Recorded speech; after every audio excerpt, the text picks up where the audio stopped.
आप सभी को सादर नमस्ते। वैदिक बुक यूट्यूब चैनल पर एक बार फिर से आप सबका स्वागत है।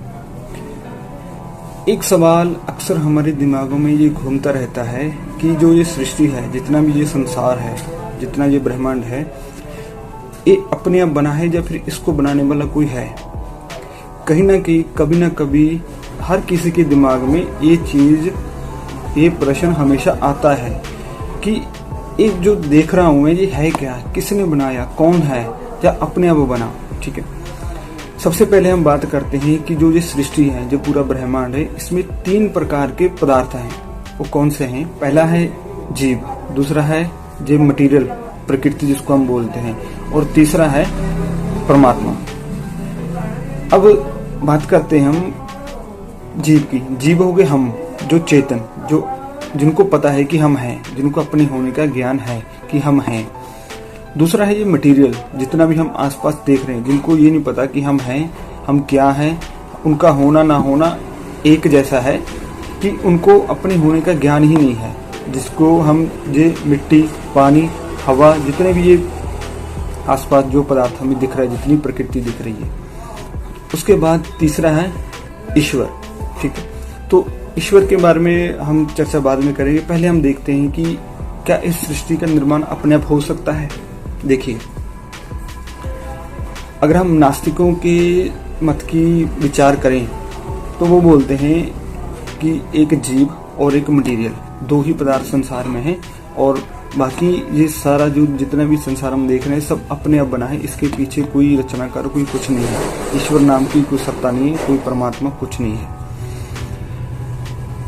अब एक चीज पे ध्यान दें, कभी आप सोचें कि क्या कोई भी पदार्थ, कोई भी जो एक चीज है, मान लीजिए एक टेबल है, टेबल के ऊपर कोई किताब या कुछ रखा हुआ है। ठीक है, एक मान लीजिए एक पेन रखा हुआ है।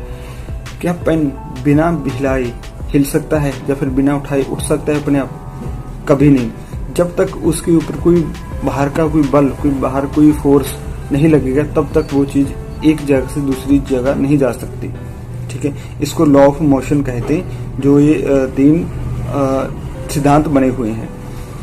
तो आप एक चीज देखिए, हम संसार में कितनी चीजों का जो भोग करते हैं, जिनसे हम सुख लेते हैं, क्या वो सारे पदार्थ अपने आप बने हैं?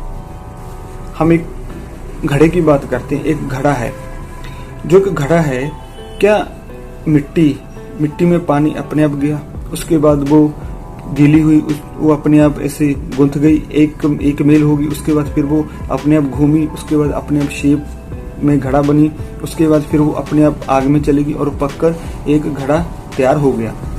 क्या ऐसा कभी होता आपने देखा है? ऐसा कभी नहीं हो सकता, क्योंकि उसके पीछे, वो घड़ा बनाने के पीछे जो दिमाग है, एक बुद्धि है, वो एक चेतन सत्ता थी। कोई एक चेतन ज्ञानवान एक मनुष्य था, एक शक्ति थी, जिसने उस मिट्टी को पानी में मिलाया। कितना पानी मिलाना है, कितनी मिट्टी डालनी है, कैसी मिट्टी चाहिए, वो सब उसको पता था। फिर उसने उस पानी को, उस गारे को, जो मिट्टी को, दोनों को गूंथ के एक खास तरीके का औजार है जो घूमता है, जिसको चाक बोलते हैं, उस पे उसको घुमाया, उसको अपने हाथों से शेप दी। ठीक है, और उस पे कितना प्रेशर लगाना है, कितना क्या करना है, कैसे उसको शेप देनी है, कितना बड़ा आकार देना है, फिर उसको कितना सुखाना है, कितना उसको कितनी आग में, कितनी आंच पे उसको पकाना है, ये वो एक ज्ञानवान सत्ता ही समझ सकती थी, उसको ही पता था।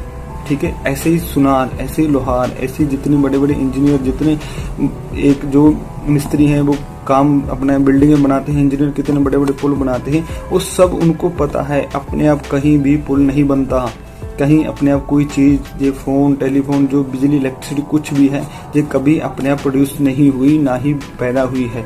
इसको बनाने के पीछे एक ज्ञानवान, कोई ना कोई एक व्यक्ति, किसी एक शक्ति का हाथ होता है। तो आप जब ये सोचिए, जब एक घड़ा अपने आप नहीं बन सकता, तो इतना बड़ा ब्रह्मांड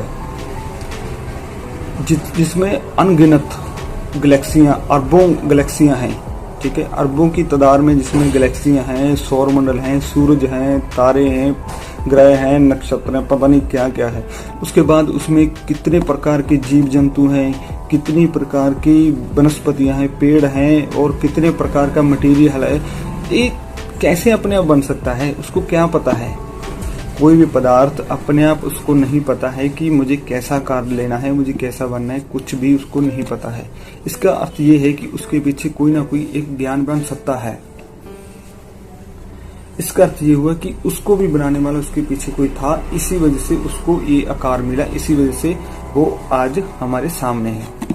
हमारा शरीर देखिए कितना, इसमें कितना कॉम्प्लेक्स, कितना गुंझलदार ये शरीर है, जिसमें किडनी अपना काम कर रही, हार्ट अपना काम कर रहा, आंख अपने काम कर रही, कान अपने, हाथ, पूरी चमड़ी, पूरा एक शरीर का जो कितना मतलब कॉम्प्लेक्स सिस्टम ईश्वर ने तैयार किया है। क्या ये अपने आप बन गया? क्या किडनी को पता था कि मुझे जो खून है उसको साफ करना है और उसमें से जो वेस्ट जितना भी तरल पदार्थ है उसको नीचे बाथरूम की जगह हमें उसको निकालना है?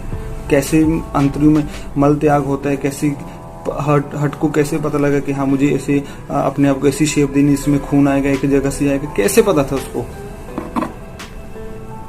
तो इस चीज के ऊपर विचार करिए। ये सब चीजें आपको तब समझ में आएगी जब आप अपनी ग्रंथों से जुड़ेंगे, आप वैदिक सिद्धांतों से जुड़ेंगे, आप सत्यार्थ प्रकाश जैसे, ऋग्वेद आदि, भाष्य भूमिका जैसे ऋषियों के ग्रंथों को पढ़ेंगे, वेदों की तरफ चलेंगे, तब जाके आपको इन सब चीजों की समझ आएगी। क्योंकि हमारे जितने भी ऋषि थे वो वैज्ञानिक थे, वो बहुत बड़े साइंटिस्ट थे। जो आज के साइंटिस्ट हैं उनके सामने सब फेल थे। जो हमारे भारत के, जो हमारे आर्यवर्त के जो साइंटिस्ट थे वो तो बहुत एक, जिसको बोलते ना पहुंचे हुए महात्मा, वो थे जिनको असली पहुंचे हुए महात्मा कहते हैं। तो अपने ग्रंथों के साथ जुड़ेंगे तब जाके हमें इन सब चीजों के बारे में पता लगेगा, नहीं तो आपको कोई भी उल्लू बना के चला जाए, आपको बेवकूफ बना के चला जाएगा। ठीक है, तो आज की वीडियो में इतना ही। आशा है आपको इस प्रश्न का जवाब अच्छे से मिल गया होगा। तो मिलते हैं हम ऐसी एक और वीडियो के साथ, तब तक के लिए आप सबको सादर नमस्ते जी।